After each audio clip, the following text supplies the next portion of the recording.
Welcome, everybody. I'll go ahead and get things going. I'm Dr. Warren Doctor. I'm the President and CEO of the East Tennessee Historical Society, and we're very happy to have you here today.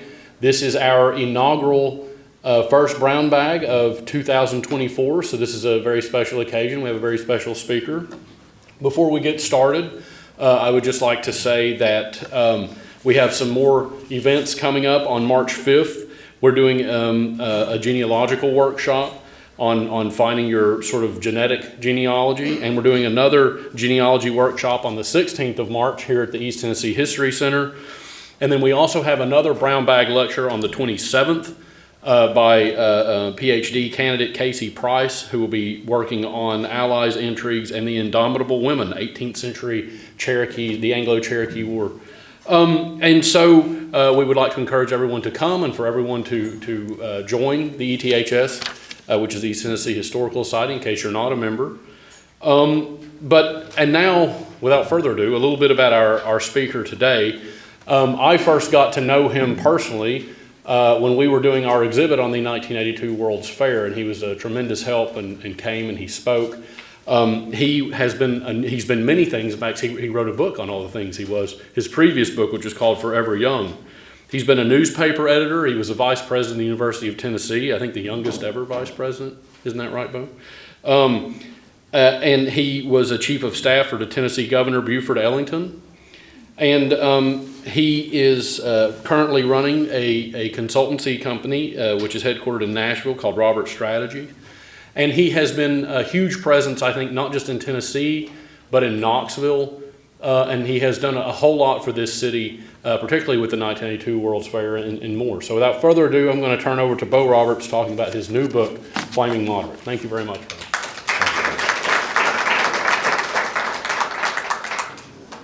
One of the real joys of speaking in this edifice is the guy that introduces me. We have become friends, but I just love to say, thank you, Doctor. There's no other place I could ever use that, so I want to come back here for that reason alone. One of the things that came out from my office, or somebody around my office, so weeks ago, they said, celebrated author Bo Roberts, And I thought, how can they say that? What do they mean? And I finally figured it out, because with us today is first my wife, who also happens to be my editor, and she's tough as hell, and in both regards. But I figured it out that if our marriage survived 2 damn books, then we can celebrate after each book we come out with. It's worth a celebration. Now, let me do a commercial, and I'll start talking about my book. Well, this is talking about it too. But at the end of this presentation and question and answers, or you have questions, and I'll try to provide answers if you have them. If you have suggestions, that's okay. If you want to throw bricks, throw them somewhere else. But anyway, there will be some. If you didn't bring your book to be signed and you want one signed, we happen to have a few that you could purchase here, and also happen to have a few of the first book, because it's funny that a couple of engagements we've already had, people say, well, I want to. What about your? They missed the opportunity to purchase that first book, Forever Young, which covers the World's Fair. It's kind of how it ended. So that's my commercial. They'll be available. 3 o'clock in the morning. Most people aren't doing much. I was trying to sleep in Sevierville years ago. Got kind of something, noted a flashing light out toward the front of the house, and I got up and kind of looked at it, and lo and behold, it was a burning cross that the KKK had invaded and quietly set it afire. Didn't make a lot of noise, but it was pretty bright. And then they snuck off, and I don't know if somebody, it may have been my neighbor Johnny Waters, may have called the volunteer fire department, and that's a whole story in of itself. Sevierville's so big now you wouldn't know it, but they look at their big fire hall when I go there, and I can't believe it. But the druggist and the hardware store guy and all these guys would come pouring out of their homes when they hear that siren, go to the fire department, get and probably the most proficient group I've ever seen, certainly the most dedicated group I've ever seen. Anyway, they came, but they didn't turn their sirens on. 1 o'clock in the morning, they came and put the fire out, which wasn't much. It's about best I remember, about a 12, 14 foot tall, and it was beginning to flame out a little bit. They put a little water on it, came down, cinders kind of came down, and then went on. Wasn't too afraid of it. I wasn't scared for some reason. It was kind of amusing in a way. But what led up to that was an encounter that had occurred over several weeks. First, they came to my office in Sevierville and wanted to buy some printing about an event they wanted, a rally they wanted to have.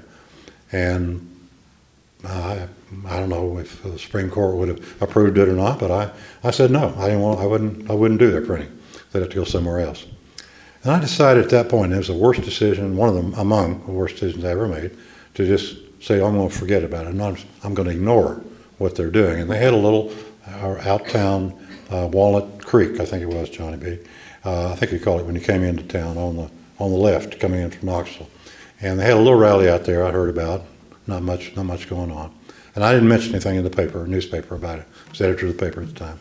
And then if they kept coming and kept doing some things, and the reason they were coming to Sevier County, their state headquarters was in Blount County in Maryville, and the head dragon was from there, but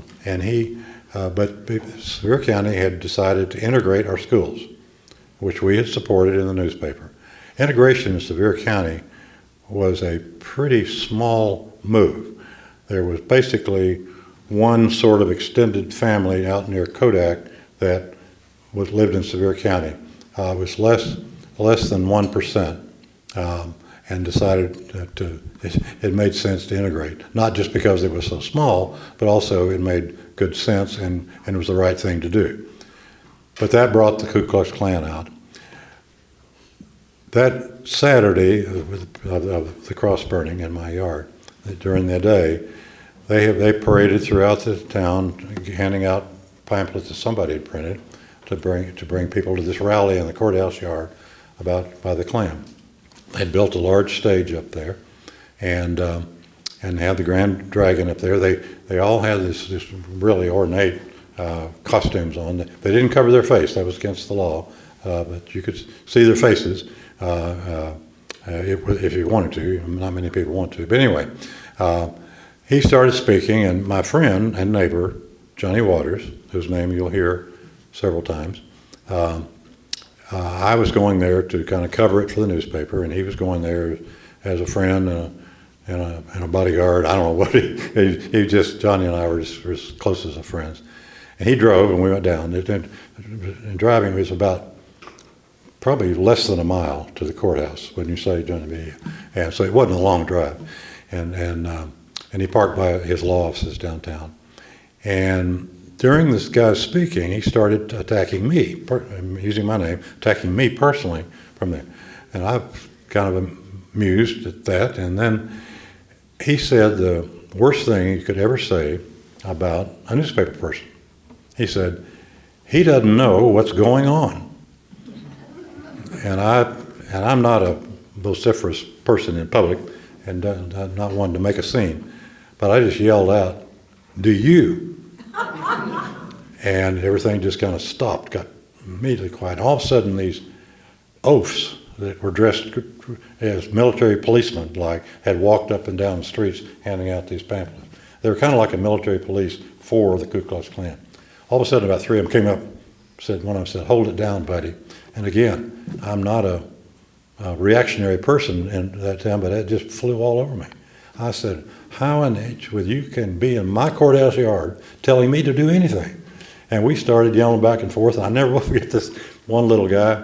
It's like most small towns where a group of us get together for coffee sometimes up near a filling station, and others around, kind of hanging around. This little guy was there, and he was always listening.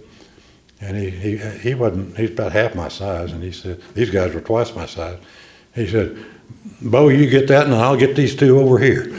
And Johnny said, I think maybe we ought to think about kind of easing out of this, because I don't know what it might have become, but it wasn't going to be anything pleasant, and that wasn't again, I wasn't there to be part of the story. I wanted to cover the story, but at that time, I'd become part of it. So we eased on out, went home, and then later that night, we woke up 3 in the morning seeing that. And they continued.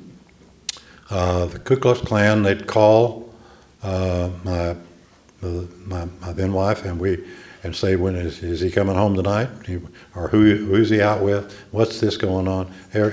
All kinds, and we had the police and the sheriff's office ask us every time we get a call to report it, and we not to do anything about it, but it kept going like that, and it kind of finally died down. And then the thing that killed it, that finally just stopped their activity in Sevier County, was the Ministerial Association in Sevier County, which is all the churches, all denominations, mostly Christian, but all denominations got together, met, and every single church and every single pastor signed a resolution condemning the Ku Klux Klan, saying they weren't welcome in Sevier County, and that they would prefer that they not make any more efforts to do anything. And that pretty well ended it. When you get all the churches on one piece of paper, and I don't know how many of them, there may be one or two that begrudgingly signed that. I don't know, but they all signed it, and we felt good about that. So it kind of went away. A few weeks later, I got a call, and there's two young, nice-looking young men came up to. We had our printing operation was in Gatlinburg. We had an office, a newspaper in Sevierville, newspaper in Gatlinburg. Printing was done in Gatlinburg, and I was up there at that office. They wanted to come up, and again, they were smart in that they wanted to. Said they were young, no, obviously, but they were journalism students at UT, where I had graduated, and they were doing a paper and a story about successful UT graduates. Well, you appeal to my ego, of course. I'm glad somebody's called me successful. So come on up. And they came up, and they sort of interviewed me. We talked some, and I'd ask them about these professors. Well, we hadn't had them yet. I said, okay. And they wanted to get a picture, and they had a Polaroid. Remember what Polaroid? Yeah, I see some gray hair in here, so most of us remember Polaroids. But it took them about 8 shots before they finally got one. They were so nervous and taking it. I thought, well, young guys, And so they finally got what they wanted, and they left. And I didn't think anything else about it. About a year, maybe a little less than a year later, I, in the meantime, had been offered and take a job with Southern Bell at the time, and headquartered in Atlanta in their marketing department, and I took the job, and we moved to Atlanta. I was down there, and one day in my office, I got a call from a reporter with Life magazine. And he said, "Can we have lunch?" And I said, "Yeah," but he said, "Well, I'm doing this series of stories, on a big story on the Ku Klux Klan." He'd gone underground with them one time. And I saw your name mentioned, and I wanted to talk to you. I said, "Well, sure." So we got at lunch, and I went to lunch with him. He pulled out, and I'm still mad that I didn't find some way to get a copy of this. Pulled out their national publication. It's called The Fiery Torch. And that's right, Lee. I had it wrong for years, but Lee, Fiery Torch, that's the name of it. Anyway, and up above the fold, I'm a newspaper guy, I look at stuff like that, above the fold had a picture, a large, 2-column picture of me. And I knew where the picture was when it was taken, because at that time, when these guys had come to I was letting my hair grow out. I'd been a crew cut guy all my life until just before, a few weeks or whatever before, I was letting it grow out. I was in that stage when it was like, yeah, it didn't look like a buzz cut, and sure didn't look like it was grown out, so I knew exactly when that picture was taken. And they had gone to all that trouble, and they kind of, and the article was not very flattering to me, as you could imagine. Called me a communist was probably the nicest thing they called me, and a bunch of other stuff. And again, we didn't have cell phones then. I couldn't take a picture. I didn't think about taking it to somewhere in a hotel or whatever and get. But anyway, I have that memory, and we've searched in writing Forever Young. We've researched, tried every way in the world, and not surprisingly, the Ku Klux Klan doesn't have a Library of Congress type presence. And we couldn't track that down. We did track down that the the guy who was Grand Dragon of Tennessee became Grand Dragon of the whole country later on. Anyway. It was the fiery cross. Cross. Yeah, it wasn't the torch. It was the fiery cross. I knew it. I used to say fiery torch, and then we looked it up, and it was fiery cross. So I want to get correct. Why do I share that story? Well, I saw prejudice, I saw hatred, I saw intolerance, and I saw it build in me. If somebody said, "What do you hate?" I'd have to say it pretty close to the Ku Klux Klan, come up there pretty quick. What are you intolerant about? I'd have to say the intolerance of this organization. And yet it worked out in terms of my own personal and in Sevierville and in most of the country. It worked out. There's still remnants of it, and I guess actually still parts of it that's still there in other organizations of similar like. But that's the extreme, and it's began to realize, I guess, that the extreme on either side doesn't get things done. They stir up emotions, they stir up hatred, they stir up dislike, and so that is so people say, "What's flaming moderate? Why flaming?" Well, that's a literal flame, and I had other figurative flames and different things in my life, and then those of you who are around. I know you're all old enough, most of you are, for the World's Fair. Remember the logo, it's a flame. That wasn't my choice. I didn't think of it in that direction, in that vein at that time. So what the title means to me, Flaming Moderate, is keep hope. Keep, that things can work out. Keep that ember burning. I don't care how dim it may get and how hopeless it may seem. Try to keep it burning. And then what is a moderate? And I spend a lot of time on going back to my friend Johnny Waters, Georgiana, what do you call him? A known Republican or a known Republican leader that for generations. But he was my neighbor, and we used to sit out in the front yard and talk politics and back and forth and found out we agreed so much more than we ever disagreed, and partisan things really weren't that important.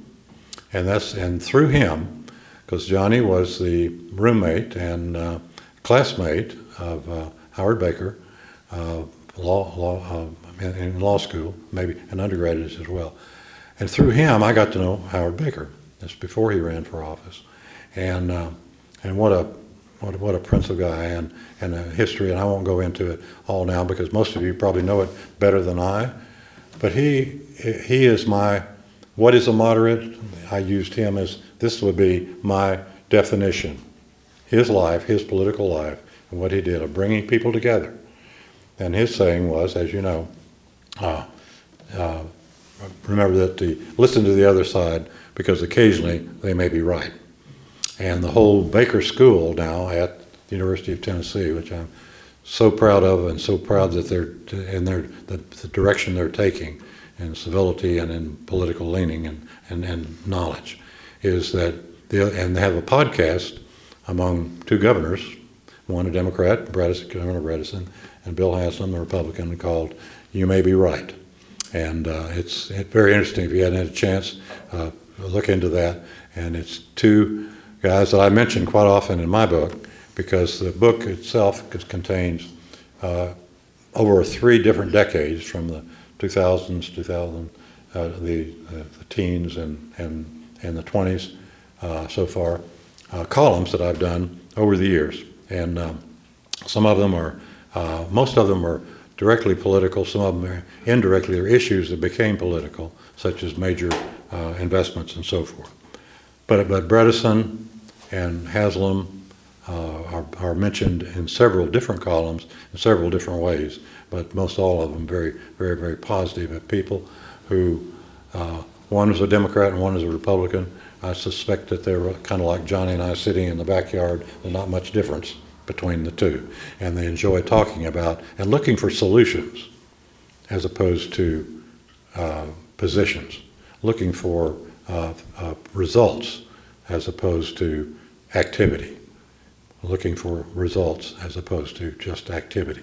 And we have a lot of people now that on both sides, on the clowns and the jokers, that love to make activities. They love to stir things up, but sometimes they want to stir it up more than they want to try to get things done. Somebody asked me once, is this a book, is it just an anti-Trump book? And I said, no, it's not.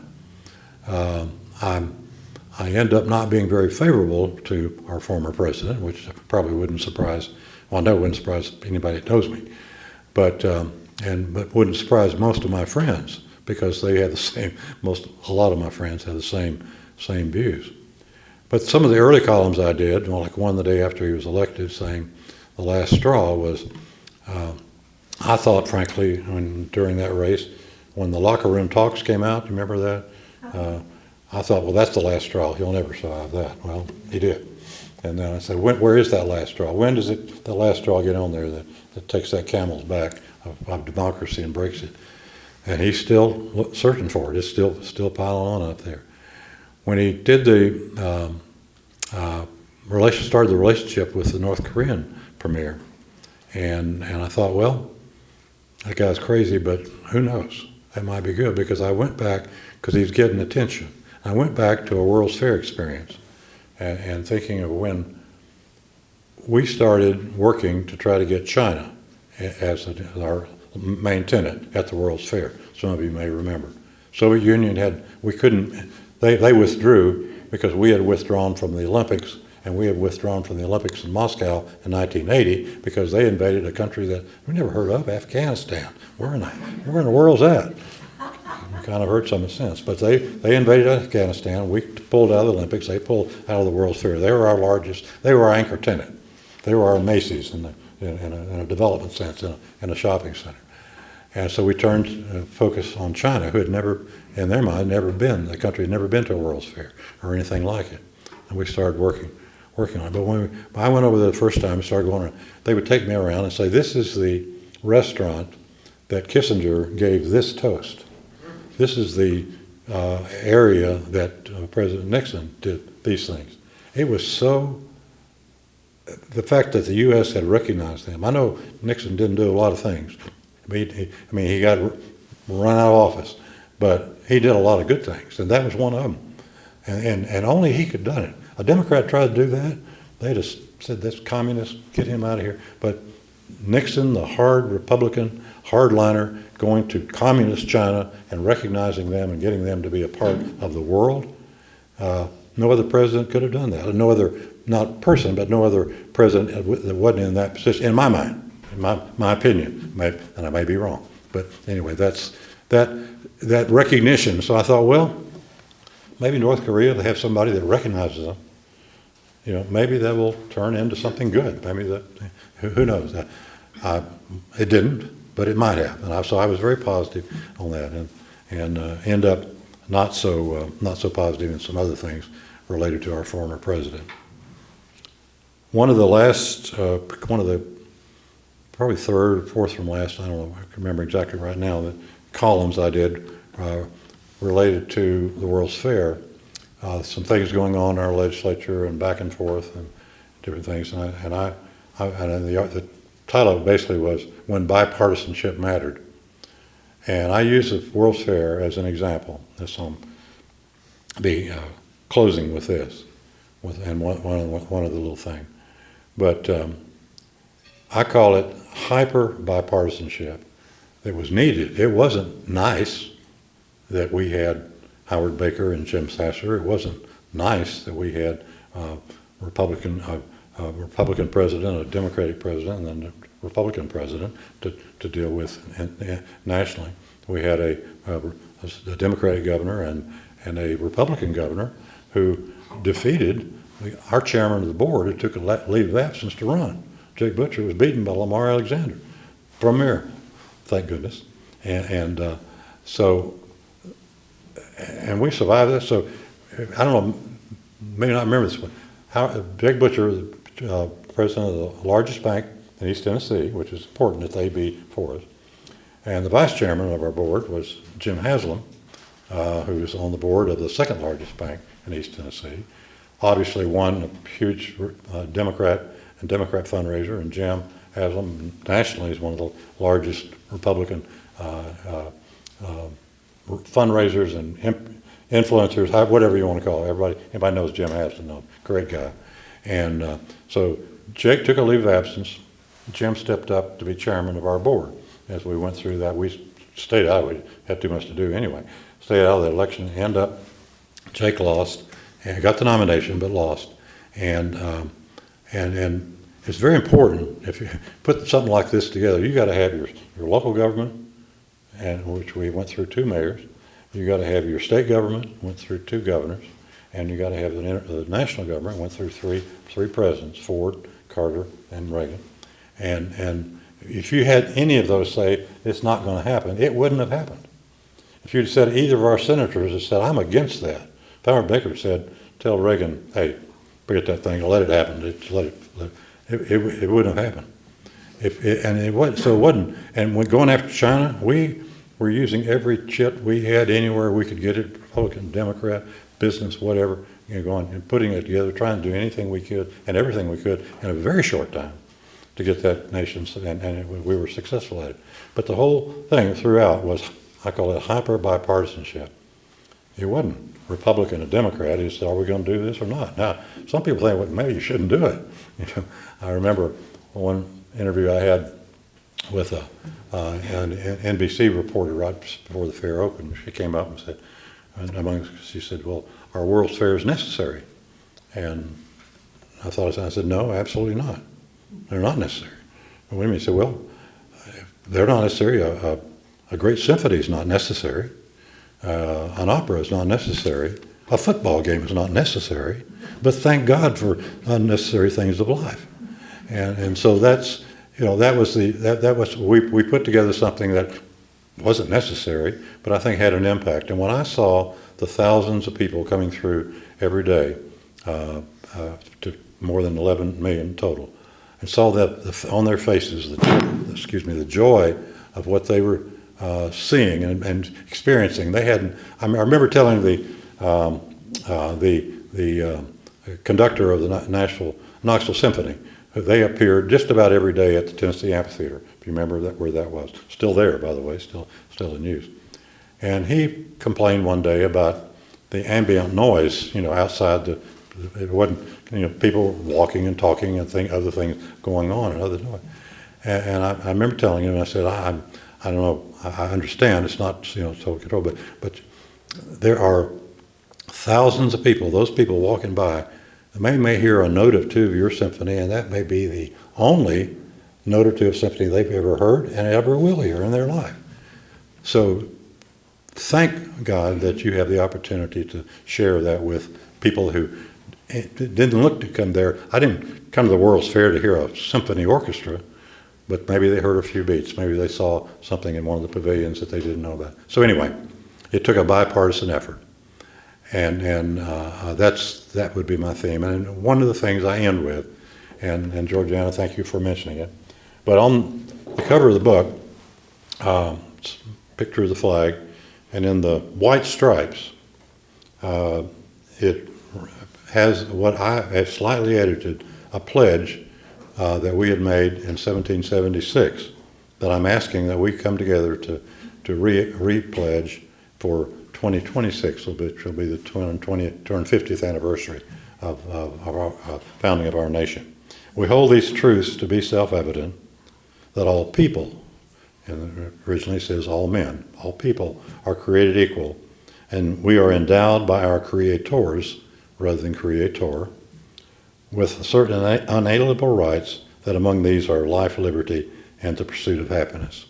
And what I say basically, and I may not be right, but is that if we can agree on that,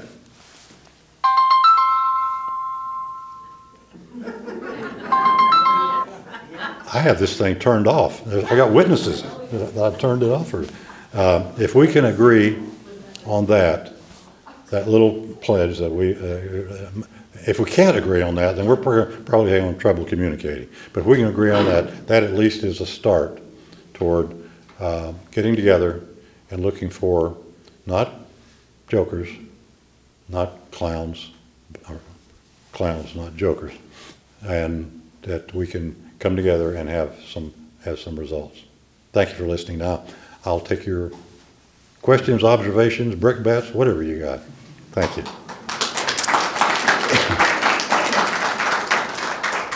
By the way, I meant to say that you can go to our website. You don't have to buy anything to take this pledge. Just go to flamingmoderateBook.com, and it gives you where you can sign up, pledge.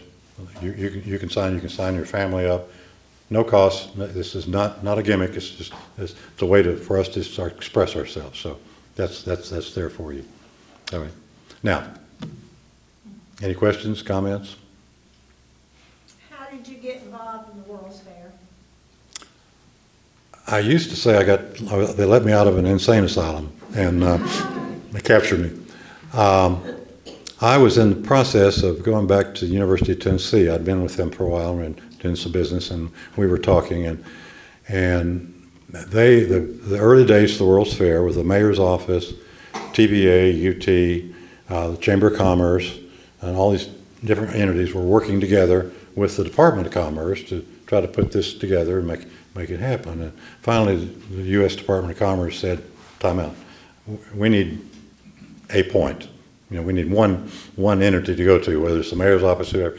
And so they decided to form a nonprofit corporation, and they needed to get somebody to just be the point person. And I talked to me about it, and I agreed initially for 6 weeks of consulting to set up the basic operation, the legal parts of it and everything else, and get it going, get a budget, and just in a way to seek revenue and so forth. And that 6 weeks turned into 7.5 years. So I got a little bit involved, I guess, and it never got uninvolved. Yes, ma'am. How did you decide to go into journalism, and what other papers have you been associated with? Well, how did I decide to get into journalism? I joined the Air Force right out of high school, so I could qualify for the GI Bill. And so I had a 4-year enlistment, spent 3.5. During that time, I started taking a few correspondence courses in English and different things from the University of Maryland. And I don't know, I just got into liking, I wasn't that I was a good writer, but I just enjoyed communicating and writing. I'd always loved sports. So when I got in, I thought, well, I'll get in, I'll be a sports editor someday. That'd be my ultimate goal. And but I took some more courses, and the last station I was at, I'm sorry, it's harder to give short answers anymore, so I apologize. But I'm trying to explain it to myself, I guess, too. On the base I was in communications, and we dealt with the communication system and doing a code system, and it's nuclear codes and different things. And but I went to the base. It was a small base, a new base that had been created. I went to the base head of the special services and said, we ought to do a base newspaper. So I talked him into doing a base newspaper, and I told him I was. You'd have thought I was a pretty experienced journalist at that time. I'd written a couple of letters to the editor that had been published, I think, something like that, and I don't think they had to edit them too much. So they set me up in the libraries where the special services headquartered to do this newspaper. And I'll finish with this to show you how unknowing I was. That during the time there was a visiting from another base colonel that came by to come in, and the captain was walking him through here, and I'm set up my little office there in the library. And he told him we're doing getting ready to do a base newspaper. And he said, oh, well, how many pages are you looking at? And I said, well, I think 7 or 8. And he kind of looked at me and he says, oh, okay, and walked on. Well, as anybody in newspaper business knows, or printing business knows, you can have 8, but you ain't gonna have 7. That 8 may be blank, but you ain't gonna have a 7-page anything printing. That's how dumb I was at that time. How uneducated all the way I should have been. But when I came to journalism school, they felt like I was I was one of the older one in there because I'd been out of school, high school a few years. But anyway, so it always found it fascinating me. And I got into it over at UT and just loved the guys that were there, and they're all guys at that time. Who was there at the time? Yeah. Who were the faculty at that time? The head of it was W.C. Tucker. It was a school of journalism at that point in the College of Business. John Lane, Cal Chauvin. Dr. Leiter. No, Leiter was later. He was after me. Tucker, young Tucker. Yeah, he was the marketing guy, as I recall. And that's the only ones I can remember. Cal Chauvin. Adamson, wasn't she there, June Adamson? No, she wasn't there when I was there. It was all men? Well, they couldn't have turned out Yeah. very journalists. Yep, all men at that time. Yes, ma'am. I have a couple of questions. Mhm. I'm curious your definition of creators on here, on your book. And I'm also curious how, two things, how and if you believe the state of Tennessee could ever be purple. I'm not going to say blue, but let's go for purple. As long as you don't say when, because I don't think it's going to be my lifetime. But anyway. That's pretty broad. Yeah, but on the first one, my thoughts there on creators rather than creator, because I guess I was limiting in my thinking, at least the thinking of the founding fathers of thinking of one creator, we are such a diverse country, and so many different people have so many different ways of worshiping or not worshiping. That create, so whatever you think is your creator, that's to be among the creators. Just try to broaden it. I'm not saying it's right, that's just what I thought. No, And then your question was about when do we come purple? can you imagine it and what do you suggest? Well, we're headed down some difficult paths. I don't get into very much at all, I don't think, of our current office holders. I say the jury's still out in some people's minds. It's not quite as far out as in mine, maybe, as some others. But right now, the control factor of one party is just, it's 2/3 or 3/4 to 1/4, basically. And I can remember when it was 2/3 to 1/3 the other way, when I was in the governor's office. And I can remember in a Democratic administration, we worked with, I was just talking to Carolyn Jensen about it earlier, her late husband, Tom, Ben Atchley, some of you may remember, Tommy Garland, I could go on and name these Republican legislators. They were a part of the team.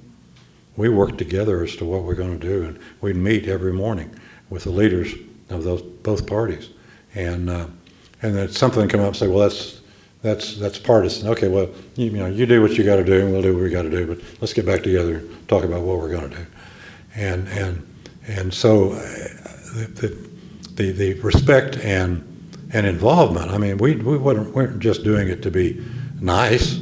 We do it because they had something to offer. They were brilliant people. Tom Jensen and others that I'm named were just people who had something to contribute, both politically and policy-wise and administrative-wise. And things worked better that way. A lot of people don't even remember, again, sorry about the long answer, but during Ellington's term, the second 2 years, Republican, the vote in the House of Representatives, there were 49 Democrats, 49 Republicans, and one independent who lived in Knoxville, who voted with the Republicans. So we had a Republican House the last 2 years. The guy elected Speaker, dear friend, you might have heard, Bill Jenkins.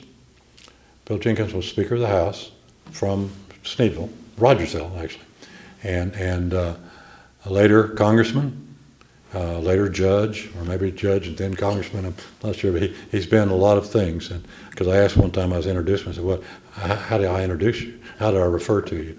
And in fact, in my book, on thanks to a lot of people who've been influencers of me, I said I didn't use titles because some of them I used him, I think, as an example of why I didn't say, was it Congressman Jenkins or Speaker Jenkins or Judge Jenkins? And, well, yes, all. Anyway, so, but I think that what I see, what I fear, and what I see kind of happening, and I do mention this in the book toward the end, is going back to an old saying of an English gentleman a century and a half ago, power corrupts, and absolute power corrupts absolutely. And when you get so far and so much, you can do most anything you want. And I think we're seeing some examples of that. How far, because you have the power and you don't respect the other side, you can put up these rules to do whatever you want to do. And you keep getting more and more. And eventually, I think it came back to bite them a little bit when they expelled the two guys. And I don't condone misbehavior in a legislative body. I don't condone people trying to disrupt, but I don't condone, expelling somebody. One of those guys now has $1 million in his campaign fund because nationally they became heroes. So that was a little bit of it bit back. Now did it cripple them? No. Did it slow them? A tad maybe, but not much. And so I'm hopeful. I'm still hopeful that there will be I guess what I would say, if I could sum up what I would like to see happen, is for the majority party to have candidates who are more concerned about doing something, say, for education instead of to education. That they're more interested in doing something for the health of people and parents choosing than to the health and parents choosing. And eventually, I think we can get there. And it's not going to be, it's never going to, this state's not going to be democratic in my lifetime. I'm pretty sure I can make that bold statement. But at the same time, I'm hoping it can move at least toward the middle and toward a direction a little more purplish. And one of my columns in the book is color, wishing for a purple state. And several years ago, I can't remember exactly what it was. Anyway, long answer. Anybody else? Yes, ma'am. I was wondering if you had any ideas about if social media had been as prevalent in the time that you were working on the World's Fair as it is now. Would it have been a hindrance or an aid or either? I think I got your question about the influence of social media in this day and time. Like at the time that you were working at the World's Fair and being able to have some bipartisan communication, do you think that if social media had been as prevalent then? That's a really good question. That's a very good question. And I don't, whatever side I take, you can take the other side in a hurry, because I don't know that I know.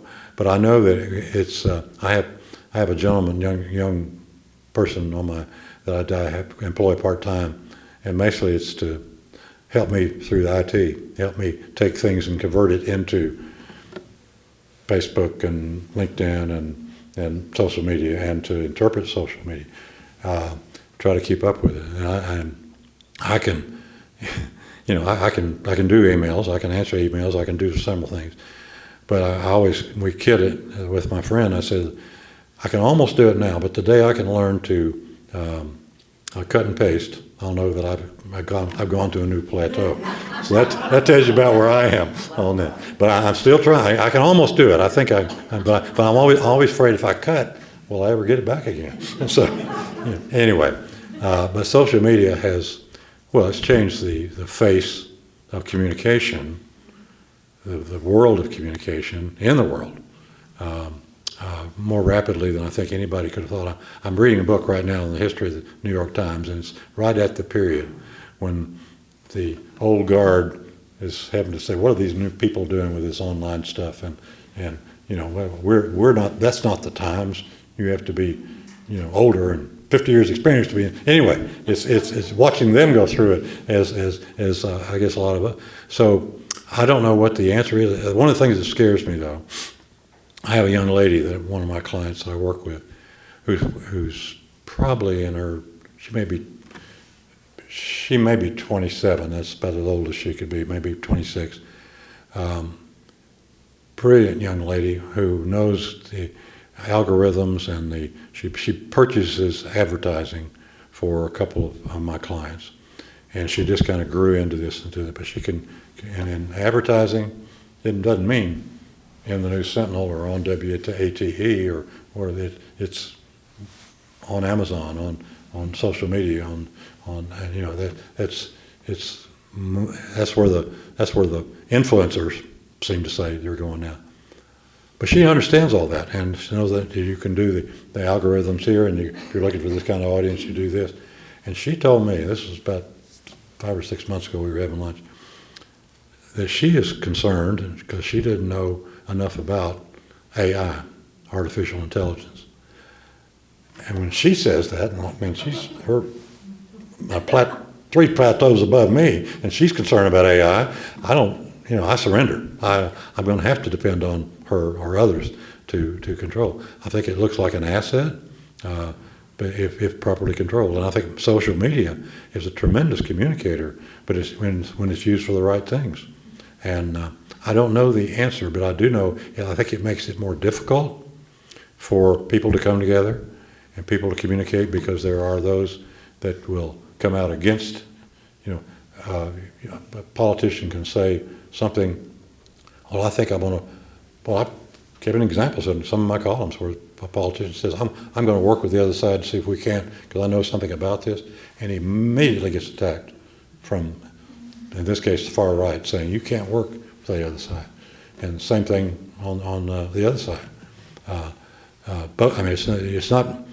I think it's not. It's not captured. The problems aren't captured by either party. They're captured by both parties. I think the weight of the problem now is so many in our state, and then to split nationally. So many in the Republican Party, I think, are willing and want to be more moderate, but they're almost afraid to be because of who their spokesman is. And I think it's going to take getting past that, and then a reshuffling and a reshaping, and hopefully, and it took that somewhat. If you saw the change in Nancy Pelosi when she was Speaker the first time, and when she was Speaker the second time, having been voted, the other party taking control, the Pelosi of the her second term, if you want to put it that way, take a look at that and her pronouncement. She was far less liberal. She was far more open to compromise. She's far more open to working with the Republicans. So a couple of defeats, a couple of things can maybe head us in that direction. Sorry about the long answer. You. Anybody else? Yes, ma'am. Hey. On a personal note, where were you, excuse me, where were you born and raised, and how did your parents and your upbringing influence you for the man that you are today? Good or bad, they eat both ways. I was born in Akron, Ohio. My father is from East Tennessee. He grew up in his family in Wheat, Tennessee. Anybody know where Wheat, Tennessee is? A couple do, all right. It's between Anderson and Roane County. They lived in, his family his particular family ended up, but the family burial places in Wheat. And my ancestors on my father's side fought on the Union side, as many in East Tennessee did. My father's family was, up until him, was Republican. The reason he was working in Akron, Ohio when I was born is because of the Depression. And so he no longer was a Republican. He was a Depression Democrat, as many called him, and a bunch of them came out of that. They were strong on the Democratic side. He moved back, and I moved with him. I didn't have a choice, to East Tennessee when I was I'd finished the first grade in Akron, moved back here. grew up, I was in Oak Ridge for a while and then to Harriman. So I grew up and graduated from Harriman High School. I used to brag about people say, well, I'm in sports so much. Well, oh yeah, I was all-city football and baseball player. Oh, really? Yeah. I didn't like to add that we only had one city school, you know. So it wasn't that difficult. But anyway, my parents were good parents. We were not wealthy at all. We were not poor. I never wanted for anything. Christmas was an embarrassment in so many ways, and we had a good life. I do know that they grew up in the time of segregation as being part of their life, part of their family's life. It wasn't partisan. It wasn't Democrat or Republican. It was just a way of life. I don't know if I can share this exactly, but there were sayings that they would say, to us, to me and my brother as youngsters, that we'd pick up something and put it in our mouth, and they said, don't put that in your mouth. It might have had it in its mouth. It wasn't that bugs might have been on it. It was because of somebody of a different race might have had it in their mouth. And that was just something they grew up with, the hearing. And as time went on, I saw people driving by my high school to go to Rockwood from Oliver Springs. You know where Oliver Springs is? You know where Rockwood is? Harriman's in the middle. People from Oliver Springs, blacks, were driving by Harriman to go to Rockwood to the one county black school that existed at that time. And that wasn't right. And then Martin Luther King was I read some of his and some other things, and I went to my parents. I think I was 15, and asked them if they would not use the N-word when I was in the house, and they said yes. They didn't from that day forward. I'm not saying, and I know they were not. They were good people who were not prejudiced, but prejudice was that was a way of life. It wasn't that they said one day, "I hate hens," or it was just the way life was. I would put them in that category, and so yes, it influenced me, but also that their acceptance of my wishes at that time was a great influence. Now, I'm not saying that made anything great happen, but I appreciate that. But I've good raising by good people, church going, and I went to church most of the time, and left the church one time when I had a banker who was my Sunday school class teacher, and he started on anti-Catholics and just ripping them up. And I had two good buddies that played on football with me in high school for a member of the Catholic family. And so I didn't join, but I went to the Catholic church, attended the Catholic church for a year after that, just out of protest. I didn't convert, didn't do anything, but it started little doubts of organized religion began creeping in, I guess, at that point. Not to everybody. Anyway, probably too long an answer, but best I can do. Anybody else? Well, thank you all very much. What? Yes, sir. Yeah, how long were you in journalism, and do you see the changes over the years, for better or for worse? Well, how long was I in journalism? I physically employed in the newspaper business about 4.5 years out of college. During that time, I had some offers from Sentinel and Chattanooga Times, and frankly, because I had such a great boss and owner, publisher up there, I couldn't take the pay cut to go to work for them at that time, where the Guild was. And then I had this offer to go into marketing with Southern Bell. I left it, and then I came back. Frankly, I didn't have a great experience there. They were a great company. It's just I wasn't cut out, And when I got an offer from UT to head up their news bureau, which I think is journalism, it's paid journalism, I guess you'd say. But basically, it was like I was here in a minute. I came up, interviewed, yes, accepted, bought a home, and moved the family back, and spent a little less than 2 years there. And it was basically I was writing. It was taking things that were happening at the university and putting them out to the media across the state and that type of thing. So I guess I could claim that. And then the former governor came back to some of his friends at UT and said he needed help. And they set up, and I went and interviewed and went to work and started with the governor and got into politics, went on from there. Came back to UT, not in journalism. But I think in the beginning of this century, toward the end of the last century, beginning of this century, I began to start writing again and doing columns. People said, what's the regularity? Are they monthly or weekly? I said, just when I feel like it, when I want to say something. So that's kind of a luxury, I guess, in a way. I wasn't paid for those.